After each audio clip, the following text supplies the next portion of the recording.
এটাই ঢাকা শহর, যেখানে এক সময় কোলাহল, যানজট আর মানুষের ভিড়ে শ্বাস নেওয়াই কঠিন ছিল। দিনরাত চলে যেত ব্যবসা বাণিজ্য, শিক্ষা, সংস্কৃতি আর জীবনের দৌড়ঝাঁপ। কিন্তু আজ শহরটা যেন ভিন্ন এক গল্প বলছে।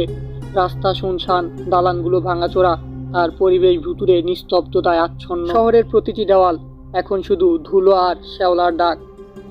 যে ফুটপাতে এক সময় হাজার মানুষের পদচারণা ছিল, আজ সেখানে কেবল বাতাসের শো শো শব্দ।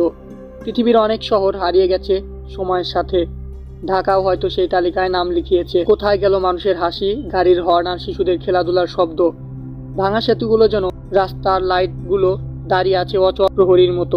ঢাকার বাজারগুলো যেখানে এক সময় সকাল সন্ধ্যা ভরে থাকতো মানুষ, স্টেডিয়ামগুলোতে সব সময় থাকতো ভিড়, খেলা দেখার জন্য প্রচুর মানুষ থাকতো, সেগুলো এখন খালি নিস্তব্ধতা আর নির্জন। সবকিছু মিলিয়ে শহরটা যেন একটি পরিত্যক্ত সিনেমার সেট, যেখানে জীবন থেমে গেছে হঠাৎ করে। ভগ্ন দালান যেন গল্প বলে, যেন সেখানে এক সময় পরিবার থাকতো, শিশুরা খেলতো আর মানুষ স্বপ্ন দেখত।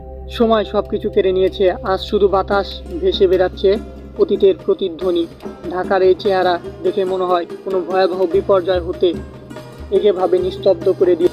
এই পরিত্যক্ত শহর কি আবার জেগে উঠবে, নাকি এভাবে ধীরে ধীরে বিলীন হয়ে যাবে মানচিত্র থেকে? সম্ভবত এই ধ্বংসবিশেষ একদিন হয়ে যাবে ইতিহাসের সাক্ষ্য, যেখানে মানুষ আসবে, দেখবে আর বলবে, এটাই সেই ঢাকা যে শহরে এক সময় প্রাণবন্ত ছিল।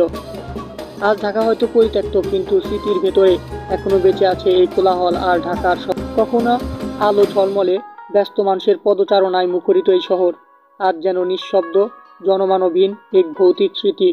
এটাই ঢাকা, এক সময়ের প্রাণকেন্দ্র, এখন পরিত্যক্ত নগর। রাস্তার প্রতিটি ইট ভেঙে পড়া, প্রতিটি দালান যেন সাক্ষী কিভাবে এক জনবহুল নগরী ধীরে ধীরে পরিণত হলো ভুতুড়ে শহরে।